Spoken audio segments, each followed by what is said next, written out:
My name is Greicy. I'm a therapist and independent spiritualist.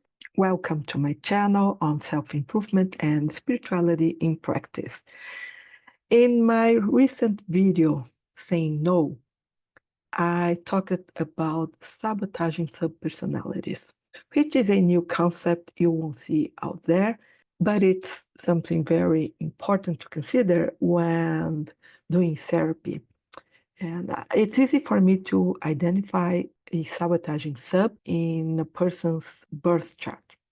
And then, of course, working with them to make them stop sabotaging my client's life and instead become their partner to have good results, because the unconscious creates our reality and the subs are intelligences, are forces working behind the scenes to attract or repel people and situations to our life. So I think it's interesting now to introduce you more deeply to that concept of sabotaging subs. So I'm making this video adding the audio of my former podcast. There is an episode talking about the subs, like I call them, how they are created, how they work. So I think it would be interesting to go deeper in that subject now. So I will add this episode, the audio, for you to get to know better this concept. And also in that video, Saying No, I mentioned two things very important: the victim, the person that likes to play the victim, and the person that likes to be good, who has the vanity of being a good person. And this is one of the reasons that it is so difficult for that person to say no. If there is a sabotaging sub that I call Sister of Charity or poor victim, it will be, let's say, harder for the person to learn how to say no, because actually saying no, it's easy, just two letters, and oh, no. But why it is so difficult for so many people to put that attitude of putting limits into practice? Maybe in their unconscious, there is a bigger force acting and preventing them to defend themselves. So I have 3 episodes in my former podcast about this. One is about sabotaging subpersonalities. That is the title. 2 episodes with many examples of sabotaging subs that I could identify in birth charts and work with in therapy process with clients before. In those episodes with examples of subs, I approach the Sister of Charity and the poor victim.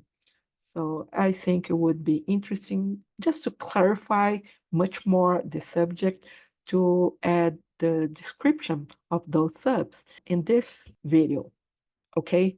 But the whole episodes describing many types of subs you can find in my podcast. And I'm thinking about releasing them here on YouTube to make it easier for those who access my channel to find them.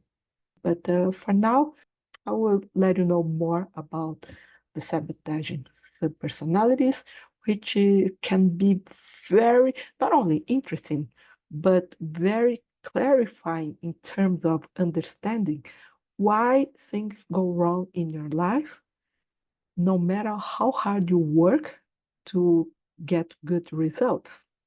Maybe there is this intelligence working behind the scenes to not actually sabotage, but in fact protect you from situations you didn't cope well in the past and caused you suffering. So let's go to the podcast.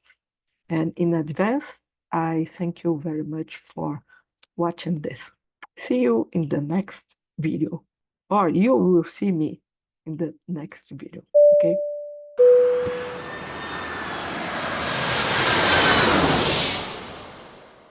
Hello! Welcome to episode number 2 of Self-Improvement and Spirituality in Practice, Blooming with Greicy Who. Today we are going to talk about sabotaging subpersonalities. You know, when you work hard on a specific area of your life and you just don't see the results you want, maybe there is a sabotaging subpersonality behind it. Sabotaging subpersonalities. This is not a subject that you see around.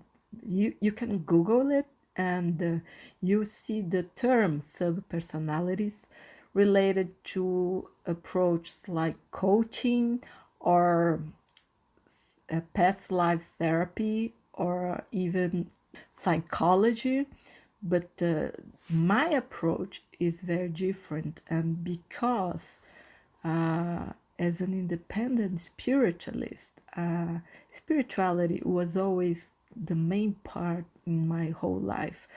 And this concept of sabotaging subpersonalities is different because it's based on a very different understanding of how our psyche works. It's not a conventional, actually, my approach is very different from the traditional therapeutic view. After all, as I said, I'm an independent spiritualist. As such, I don't lose sight of the spiritual aspect, which explains much that the conventional materialistic view doesn't even understand. And it also doesn't manage to deal with, precisely because the traditional view denies this other reality of the invisible aspect of life. So, what I understand as sabotaging subpersonalities is a concept and actually a learning that I had with another dimension of life. Through astral projections, I had these teachings about a more modern and different kind of therapy, a deeper approach and a deeper understanding of how we work in our unconscious.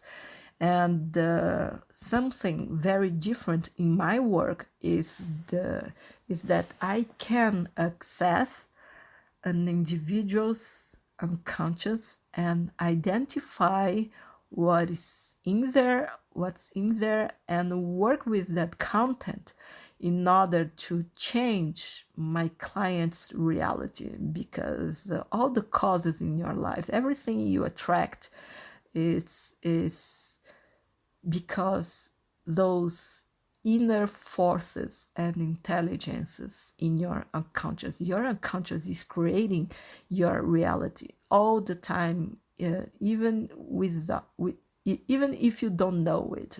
That's a fact. So I will start this episode saying that from a young age, we practically received a behavior manual from our parents, uncles, grandparents, teachers, society, and even religion in general. The basic message was, don't be yourself because you are wrong.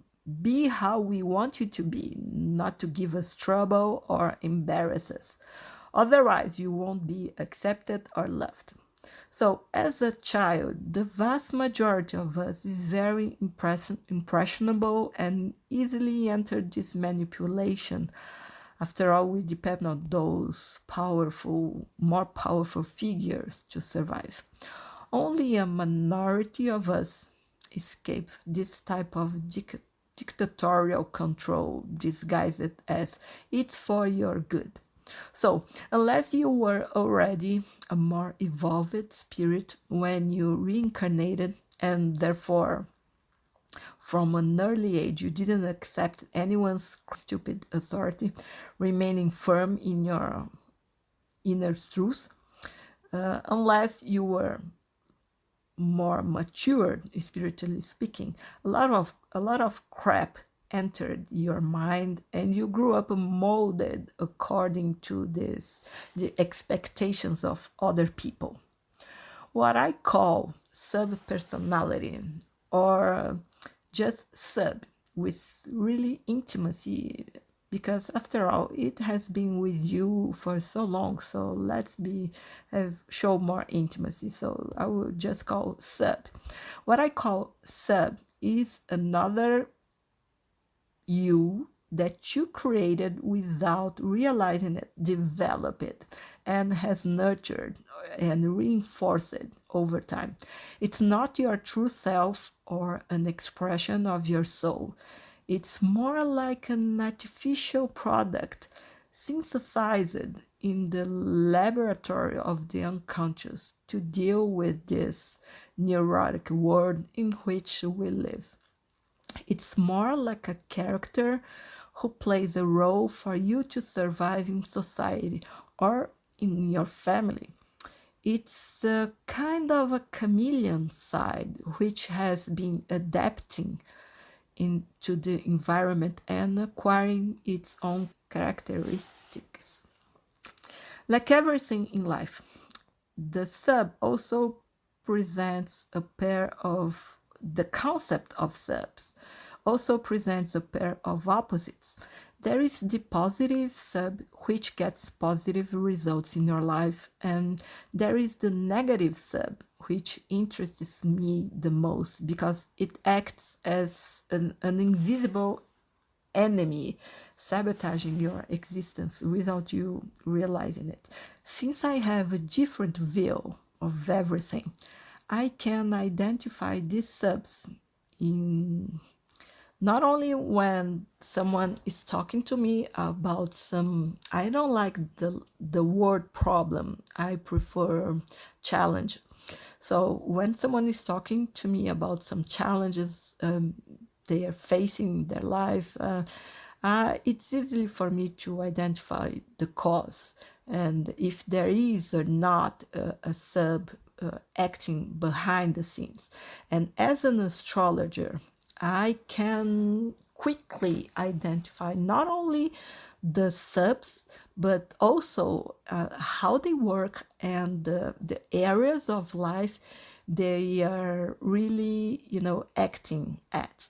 Because the person's natal chart and really shows me through those challenging aspects what are the main the most complicated areas in someone's life. So I really don't waste time like trying to guess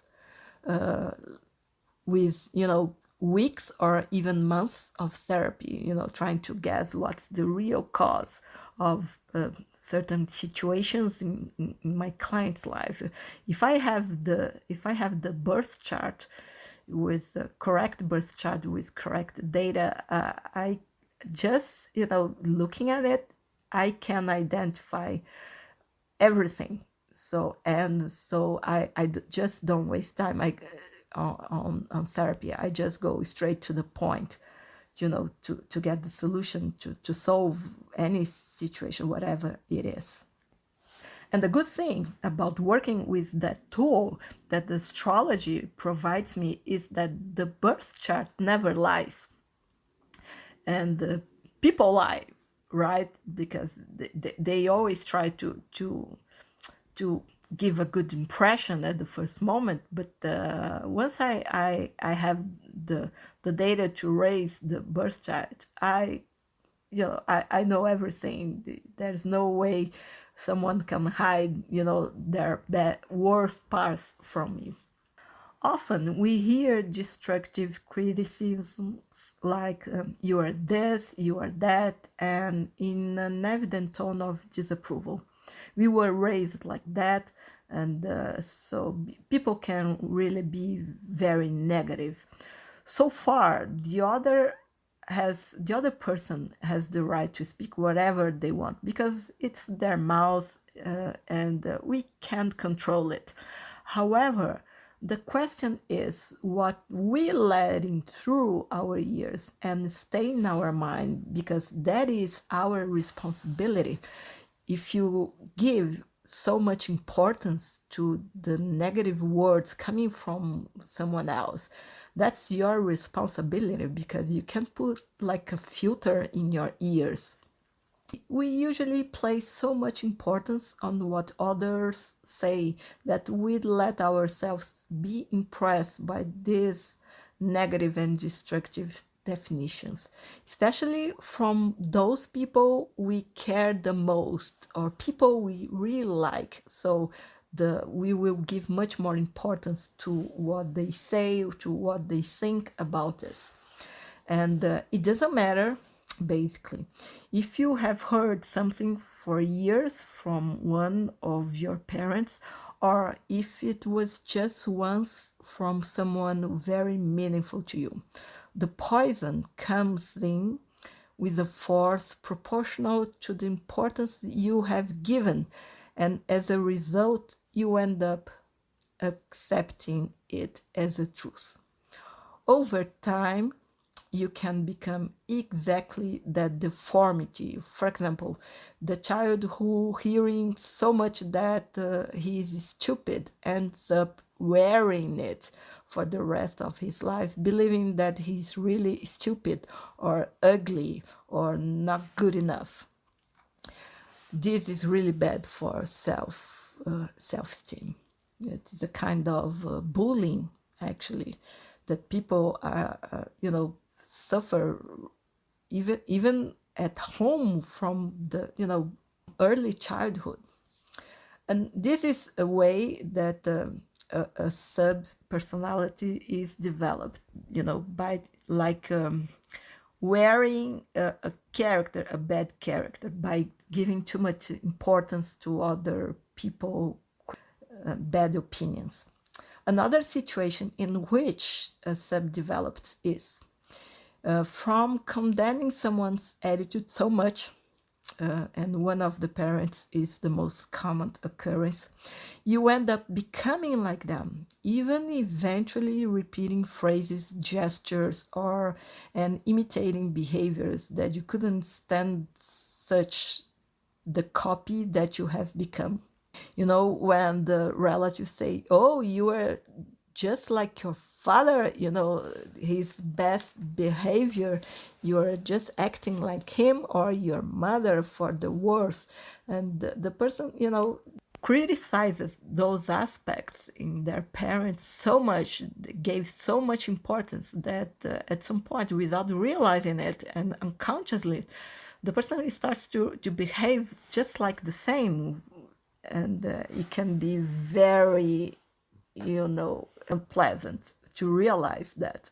It can also happen that the emergence of the sub is due to a matter of survival, including emotional one, or when there is loss of a part of the soul. And I talked about loss and retrieval of parts of the soul in my last episode, the number 1.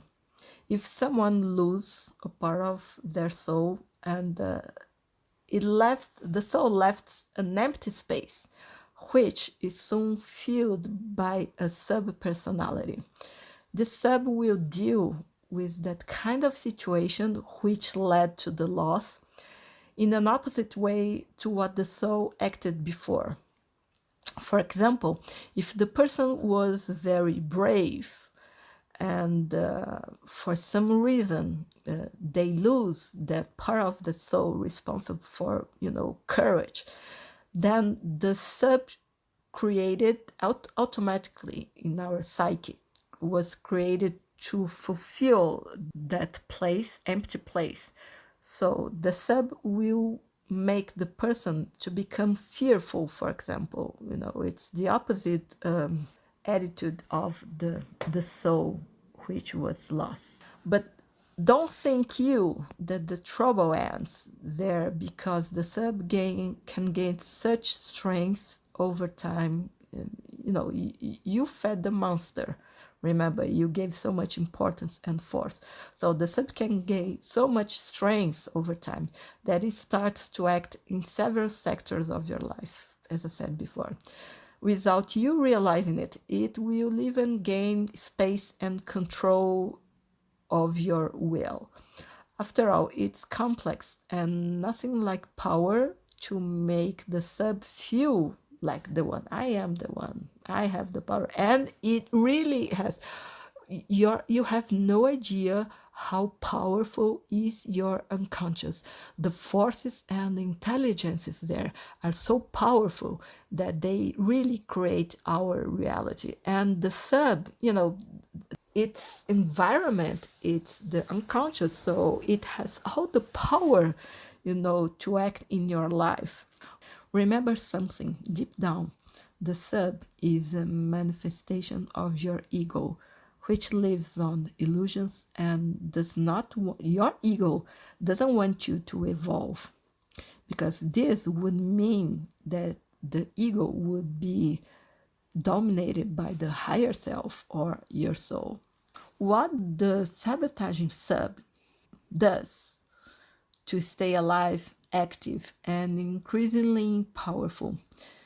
The sub sabotage your inner growth, your process of maturation and expansion of your consciousness, or in other words, your evolution.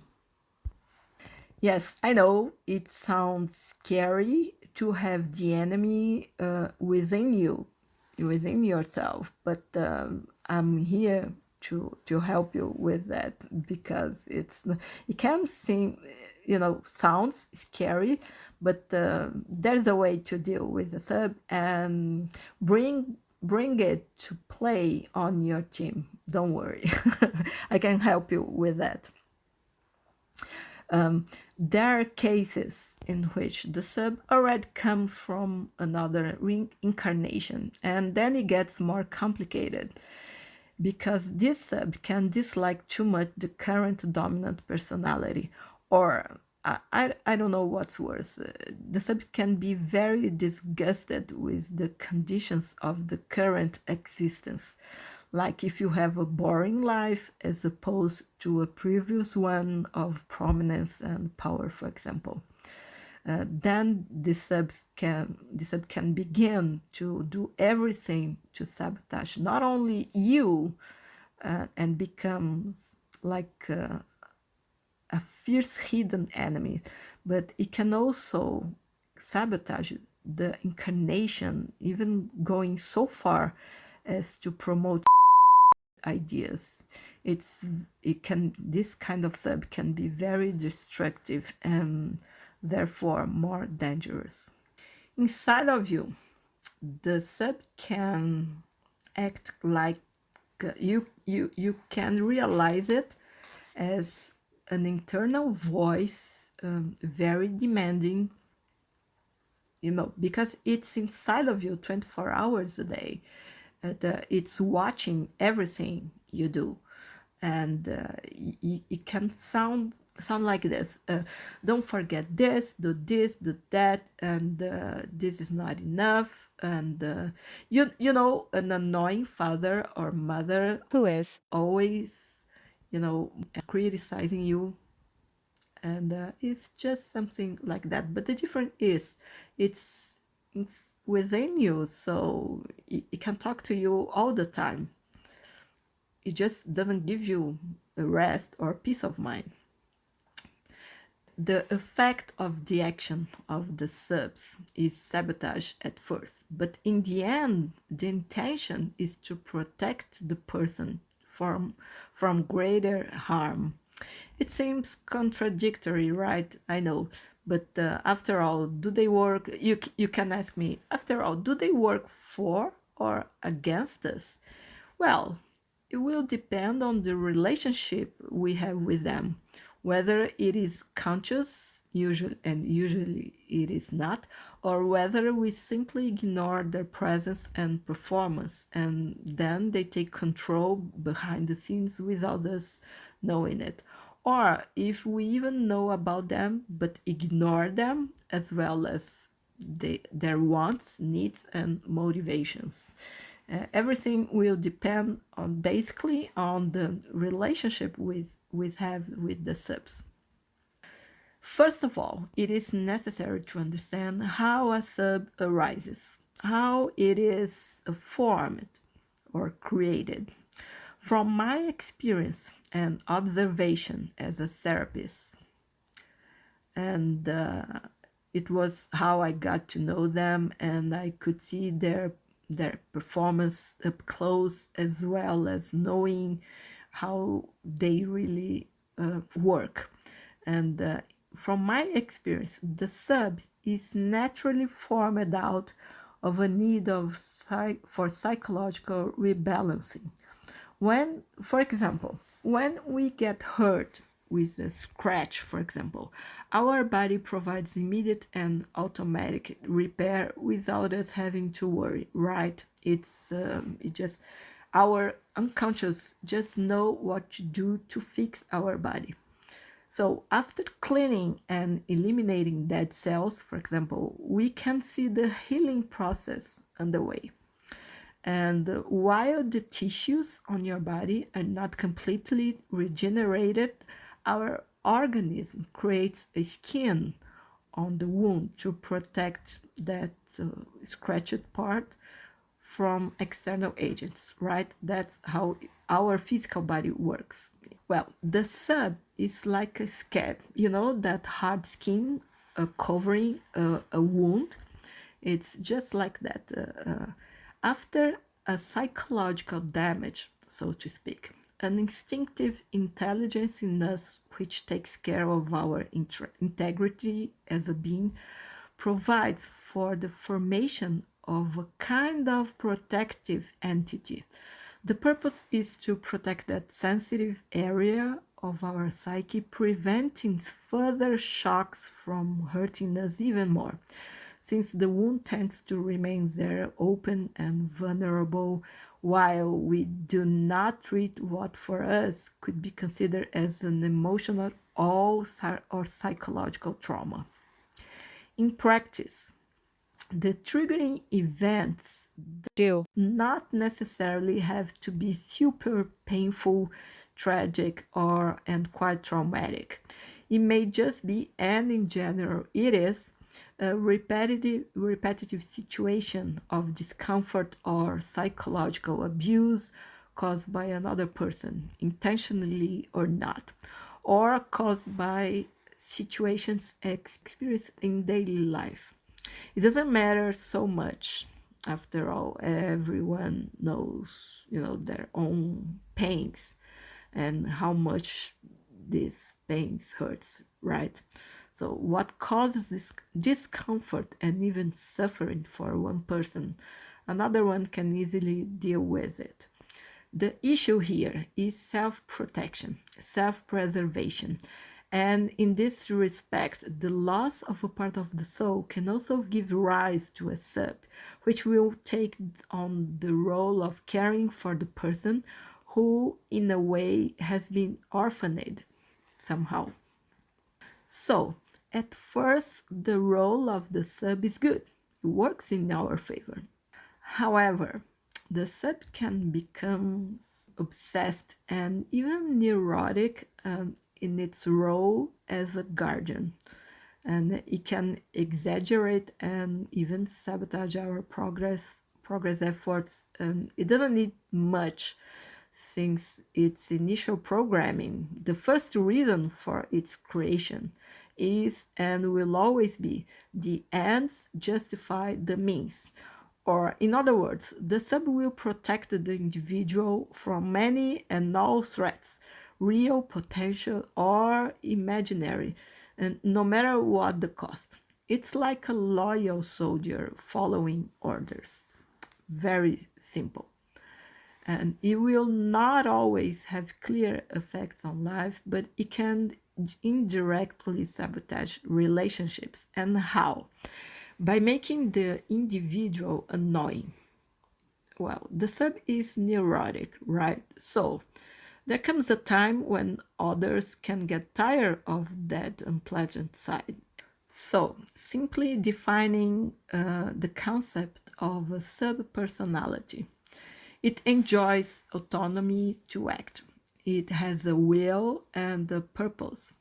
It's intelligent, it's smart, and may even be more than you. More intelligent, smarter than you. And the sub always is always alert and watching for possible threats. And it doesn't rest or sleep because it's in your unconscious. What sleeps in you is your conscious mind when you go to bed. But our unconscious works at full speed, processing while our physical body is sleeping, because it has to process all the experiences of the waking state. And as I mentioned, the sub acts behind the scenes without you noticing and without you giving. It doesn't need your permission or approval to act. In fact, it doesn't even care about your opinion. It just fulfills its function. And many times, for your sub, you are the weak one, the helpless, the impotent, and even incompetent. So the sub is there not only to defend you, but also to take care of you and to help you in your life. When you really feel weak or incompetent to deal with a challenging situation.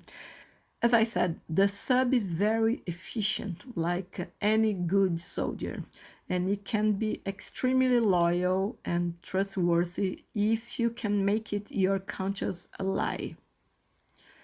I say this because there are cases in which the sub may insubordinate and really act against the person. Do you know when you try to help someone do your part with effort and the other, besides not doing their part, still gets in the way and sabotages themselves? Doesn't it make you angry? Don't you feel like letting go and leaving the other person on their own? Well, the sub may want to go further and take revenge on you, acting on purpose to screw you, your very dignified person. It will depend on how much the sub finds you fool, idiot, dumb, and loses respect. Well, who likes to work for someone like that? The sub is willful, it's very proud because it's in your ego and doesn't like to be fooled. So, and this, I think the sub is right, let's agree. The most important thing, is having someone, behind the wheel, in control of your life, so you want to take care of you. And if you are not doing your part, with self-responsibility, then the sub will do whatever it thinks like necessary to have the work done. Then you can ask me, is it possible to have more than one sub sabotaging my life? Well, my answer is it's very likely that yes. And usually a person can have 2 or even 3 dominating subs. Can they unite against you? Well, they can work united for your good or for sabotaging you. As I said before, it will depend on the how much they respect you, or if you have a good relationship with them or not. But each sub takes care of specific aspects in your life. They respect each other and do not interfere in the other's department. But yes, they can work together. And they are very serious and disciplined, even if you have a crazy, chaotic head. Again, it's worth mentioning that a sub is capable of creating realities in the individual's life. Everything in your life you created not consciously, that basically your unconscious really is in control of everything. That's why it's so important to go deep inside of your conscious and identify not only the forces and the intelligences in there, but also work with them, in a friendly way. Have them play in your team, not against you. Think of this. If we attract people and situations by vibratory affinity, meaning your energy, your frequency, and we attract and create people and situations with our energy or frequency, right? And in an unconscious and automatic process. Why could and autonomous intelligence in us not create circumstances with willpower alone? So never ever underestimate a sub and its power. And don't treat it with arrogance. Don't be authoritarian or stupid or bossy in an attitude like, I am in charge here. You were not in charge. You think you are, you like to think you are, but really you have no idea how powerful your unconscious is and the forces in your unconscious. Do not challenge or threaten or try to intimidate a sub. The best way to deal with one is to dialogue in a good way, and that's what I do when I work with one. And remember, everyone likes respect and being treated well. You are like this, I am like this, so why would your sub be different?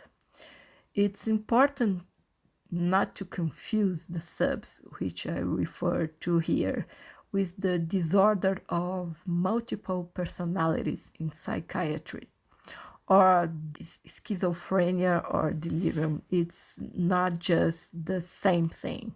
So you cannot deal with the subs like, taking medicine and trying to control them. It doesn't just work. So how do I work with the sub? Well, once I could identify 1. and I also define a sub by its main characteristic, I ask my client to close their eyes for not to have visual distraction, and I use my ability to call out the sub by calling it. I want to talk to this one, and because I use my magnetism in the process, my clients soon sees an image emerging from their unconscious, and I ask them to describe the figure that's shown up, and I start just as a neutral negotiator. I start to talk to that sub, first recognizing their abilities and skills, and even good work sometimes, and but always in an honest approach, not trying to please them, for example, because I'm very honest in my life, and I'm not the kind of person that pretends to be nice or feels like pleasing strangers all the time. I have the way I talk to someone, even someone stranger, it's the way I talk to a sub. So the first step is to recognize and give importance to that sub, because it's what it really wants. Everything in your unconscious needs to be brought to the surface of your consciousness. So any sub wants respect, recognition, and to be heard. And that's basically what I do. I ask them what are their needs, what they really want, and In this process, I gain their confidence, and sometimes I even become friends with them. It's interesting because I saw subs having fun at those moments, like laughing and showing satisfaction with the prank or even revenge they were doing, really sabotaging someone they really just don't respect. So when working with a sub, talking to one of them, there are two courses in the process. One option, the sub is, at the end of I use very good arguments with the sub. So to try to convince the sub to you stop sabotaging my client's life. So what happens is the sub gives in and decides to at least give a break of the sabotage. Like, okay, I'll give them like 1 week of not sabotaging anymore. But I have my conditions. I want the person to do this, to change that in their behavior. So it will be like a probation period to see if the client is really committed to a change. So but that's actually pretty rare. Most of cases, the therapy session ends up in the best scenario, which is the subs agrees to stop harming the person and goes to work on their behalf as a friend and ally, at least as long as the client keeps their part of the negotiated peace agreement. And because my approach to a subpersonality, when I talk to it, it's in a friendly way without judging or criticizing. And it's curious to see how the sub seems to feel grateful to me for the recognition, since it was ignored and relegated to obscurity until that moment. Deep down, the sub wants to be noticed, heard, have attention, and above all, to be respected and valued.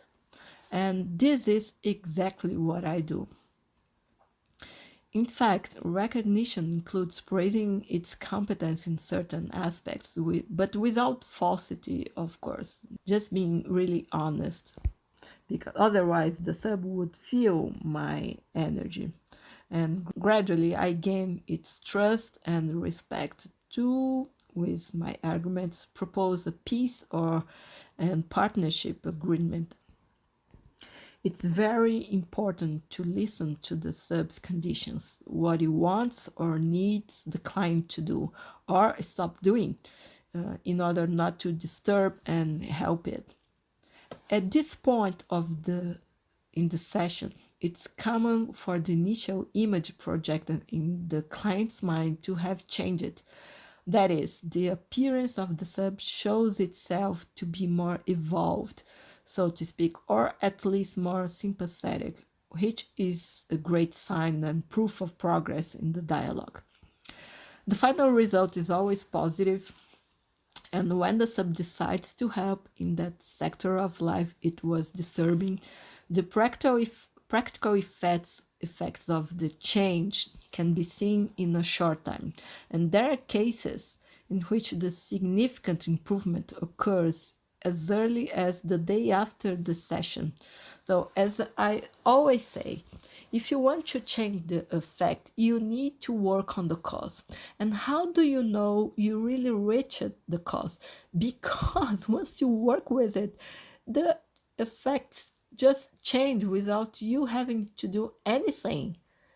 Just working with the cause in the unconscious. And if you are trying hard and different approach to solve a situation in your life to make it better, and you are not getting good enough results, it means that you didn't reach the cause yet. And that's one of my very unique skills. I not only can identify the cause of any situation in life, but I can go to it, work with it, and have results by seeing effects changed. And I can see the results, the good results, observing the effects. Either they are gone or they are changed.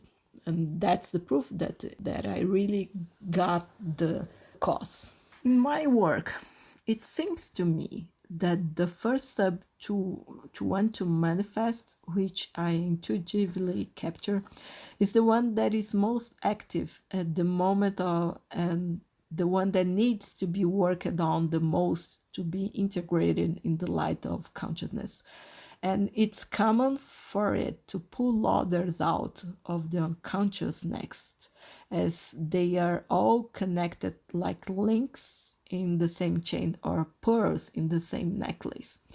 So you pull the first one, and the others are just excited to be noticed and come out too, always in a more relevant order of action at the time. However, I very rarely work with more than one sub in the same session.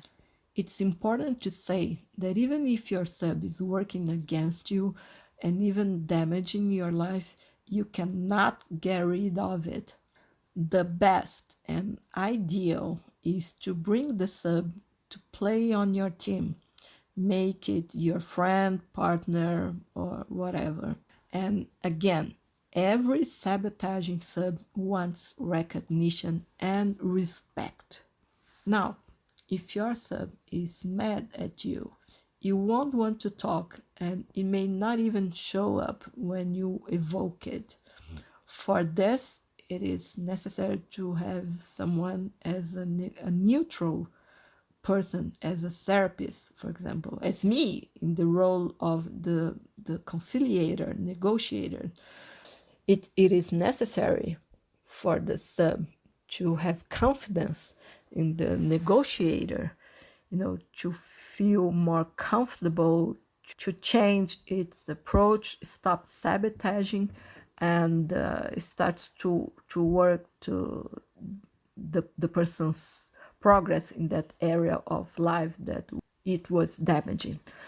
So, as I said in the beginning, this concept of sabotaging subpersonalities, it's just unusual, and it's so new. And not only the subject itself, but the approach, and because I got them, from a different dimension of life. And but I guarantee the results so far, my success rate has been 100%. I don't know how many subs I already dealt with, but I can assure all the cases were successful. And at the end of each session, and I've been a therapist for 18 years already, at the end of each session, the result is always good. I always end up a session with a positive attitude from the sub, which is not sabotaging anymore, of course. So I felt the need, and also it was like a call to spread this information to the world right now, because with this, especially in these times, with the and the people, the world going crazy, and so many mental issues around.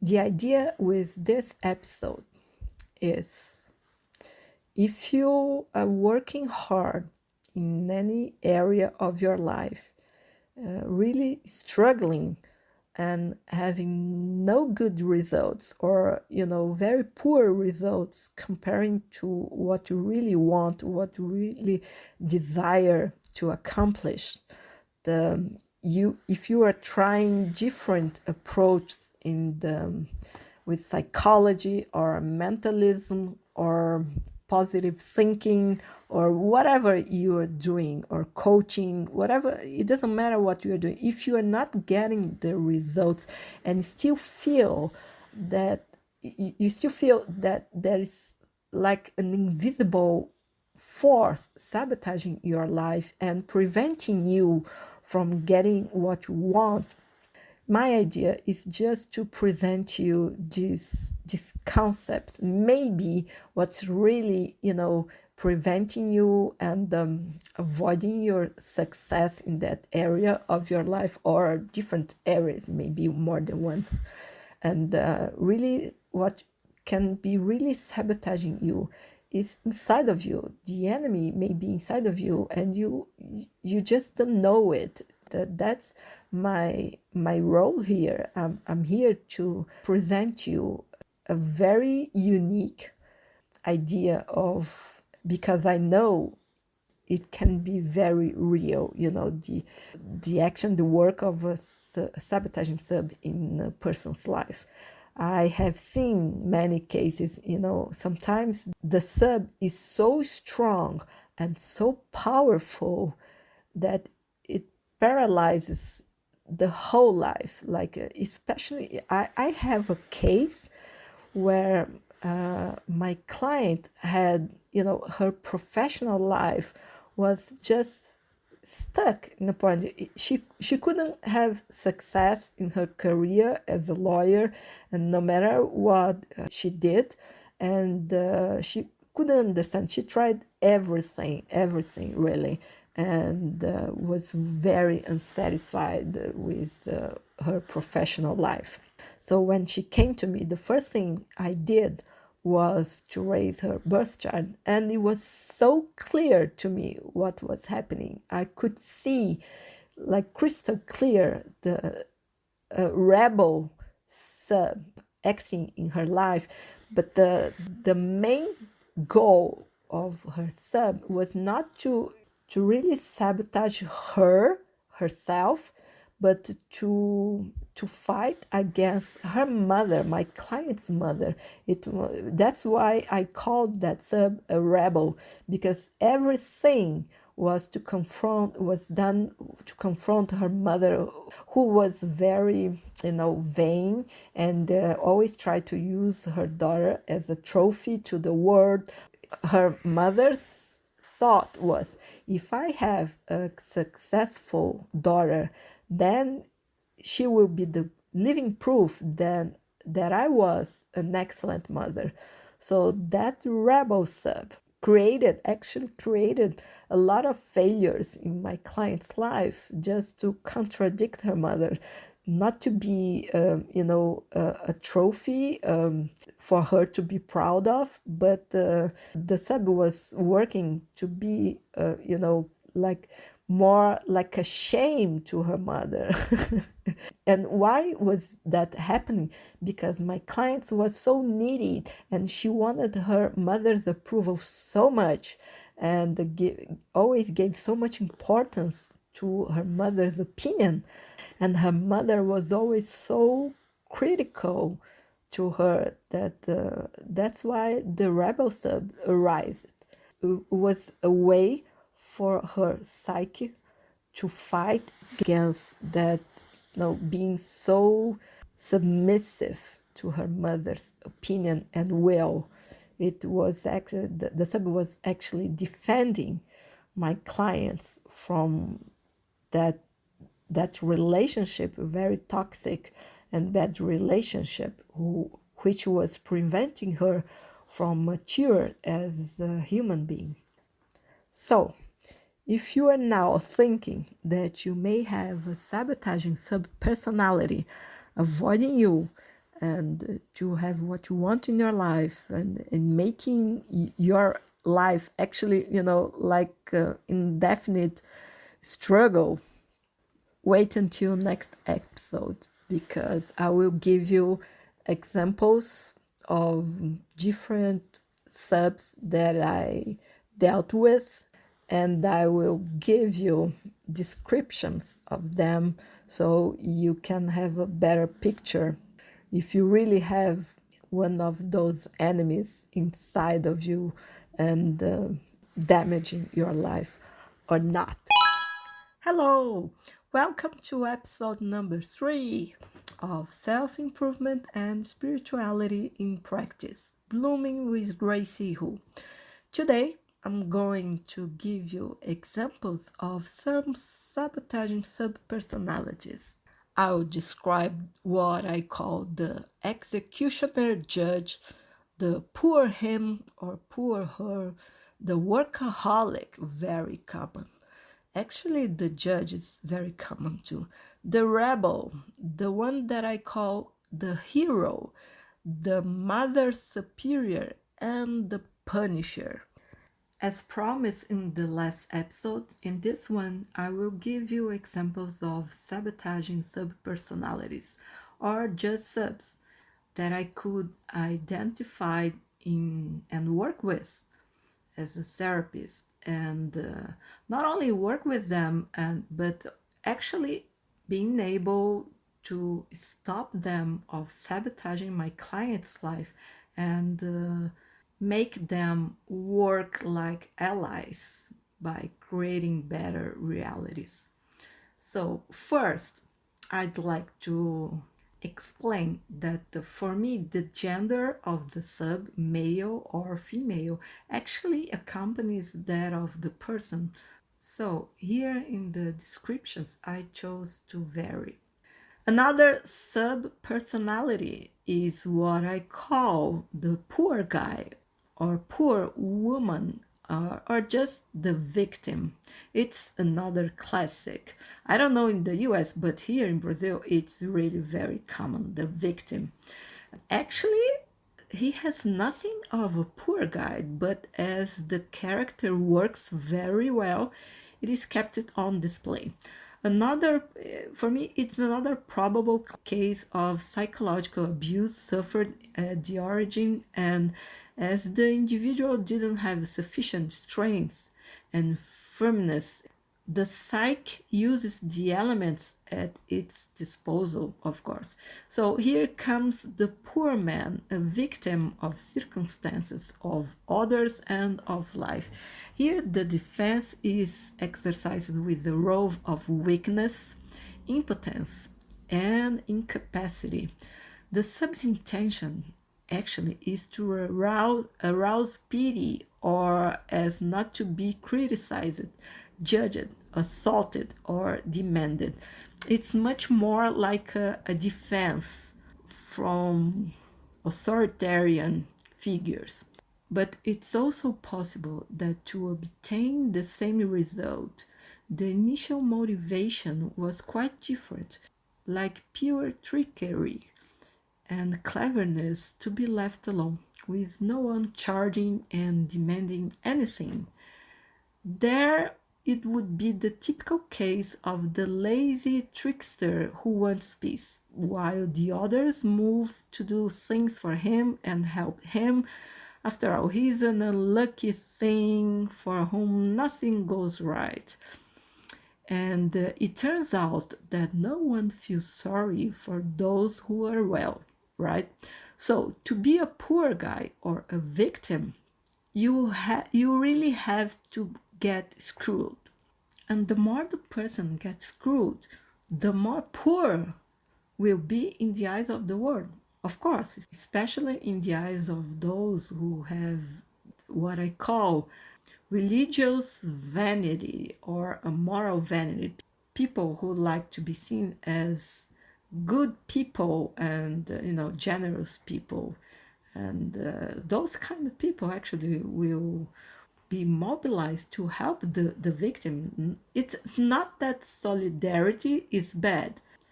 Therefore, in practice, this sub, the victim, the poor guy, creates and attracts circumstances in which he is always screwing himself. Like, for example, promising situations go wrong, what seemed right as is suddenly cancelled or suspended, like a job interview that seemed to be, going very well, and suddenly everything was cancelled. Or the apparently trustworthy person that shows up in his life proves to be actually a trickster, a crook, or even he attracts disease and accidents, and in general misfortunes are a constant. Not mentioning when he does suffer tragedies like going through a fire, a flood, hurricane, or a tsunami, or even crimes like assault, a robbery, or a kidnapping, very extreme situations. And why is that? Because the bigger the drama, the more helpless the victim, and the more fuck it up the poor guy. And without a doubt, this sub, the victim, is very powerful to create realities, and it's not an easy life if you have one of this. But there is always a good, a charitable, and generous soul who can always appear to help. And what seems great, however, it serves to feed the victimism and keep the subject in begging and in inner misery. And in addition to being spoiled and needy, the victim, the poor guy, is also a tremendous vampire. Hello! Welcome to episode number 4 of Self Improvement and Spirituality in Practice, Blooming with Greicy. And today I'll continue to give you some examples of sabotaging subpersonalities. I will describe the ones that I call the warrior, the troublemaker. This is very common. The maleficent or wicked, and the perfectionist, very common also.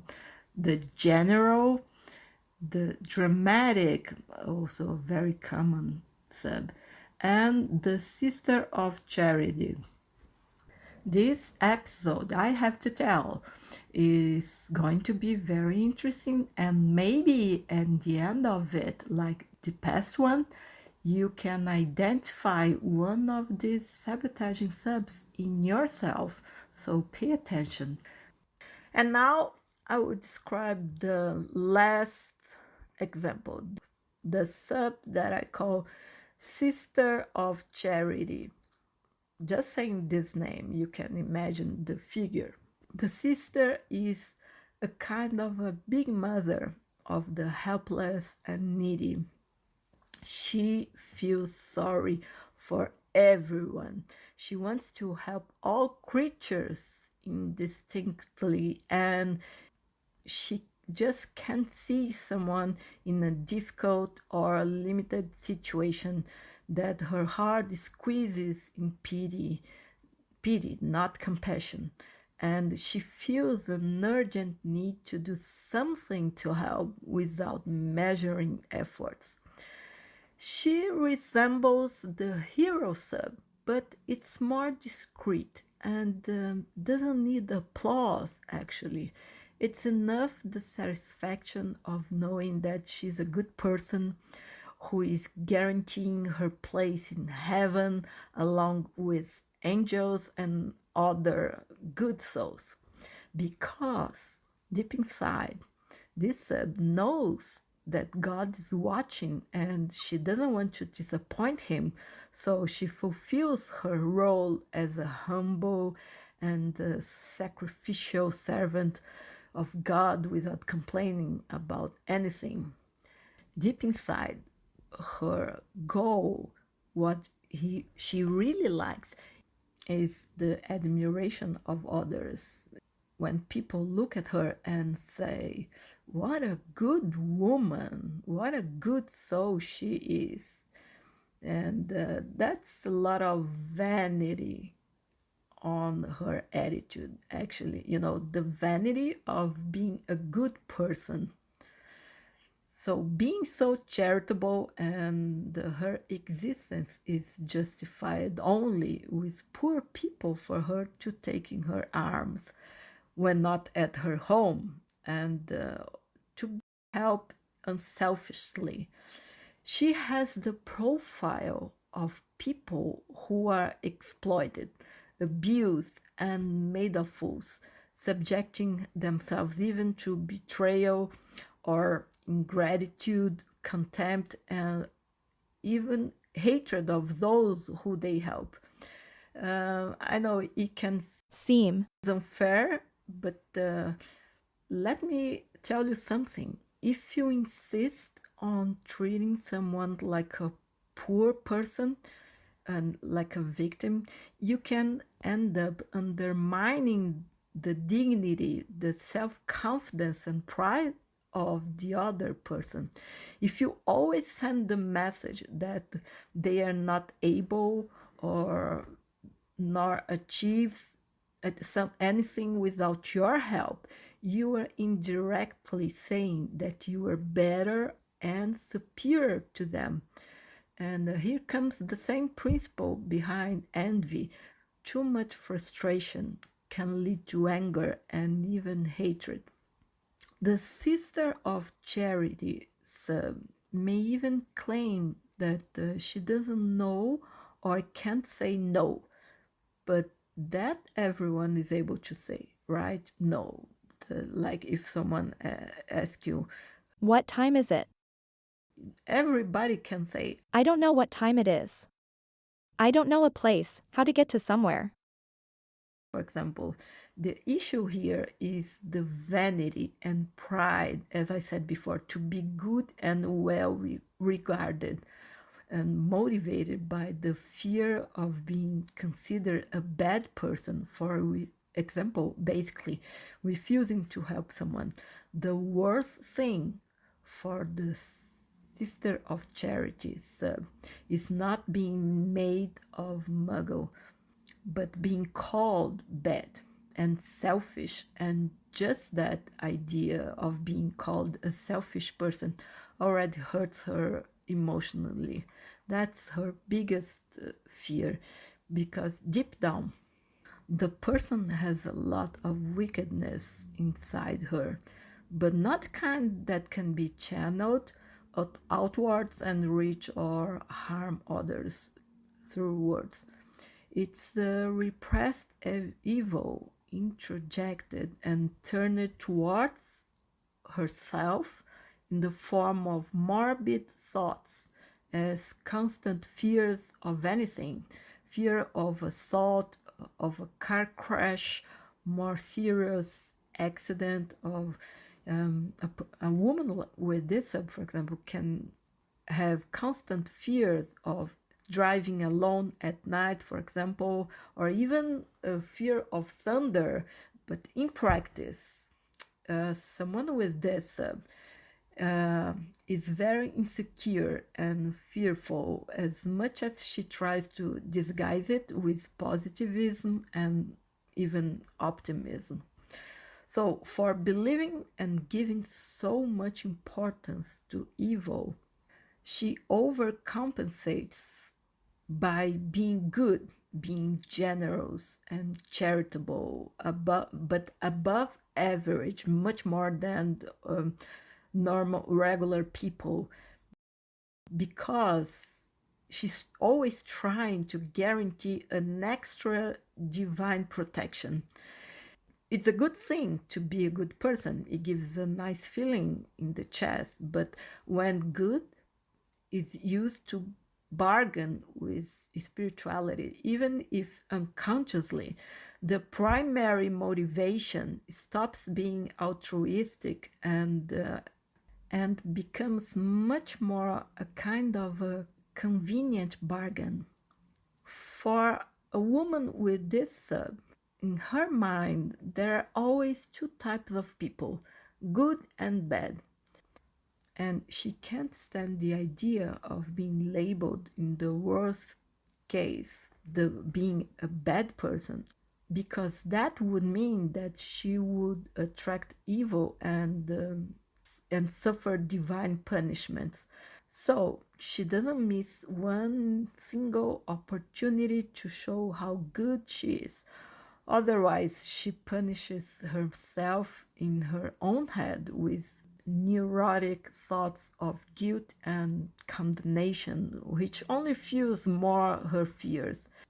And here I have to mention what I call the principle of reverse faith, which is the more that someone prays and does good to avoid evil, the more they attract it due to the importance they attach to it.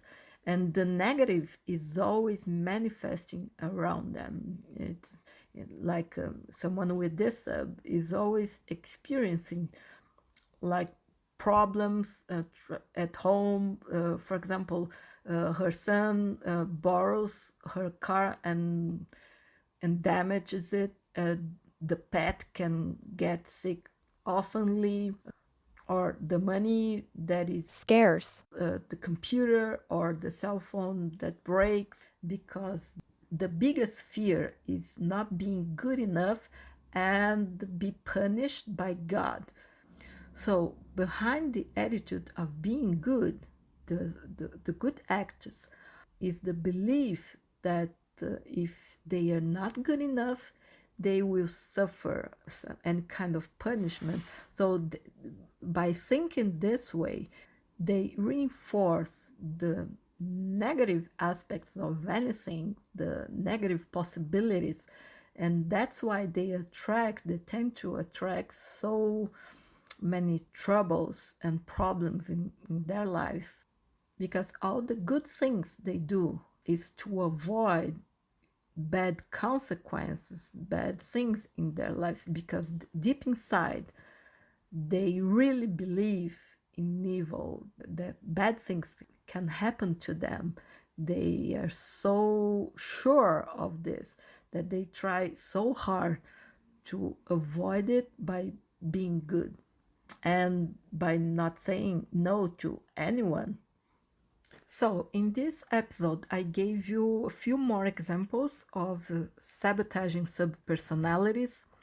And if you feel like identified with some of them, well, there is always something that can be done.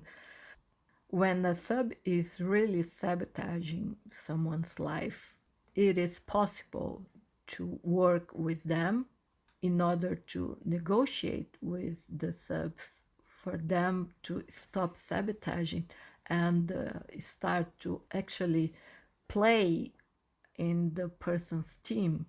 So, like, work as allies, if not as friends, actually.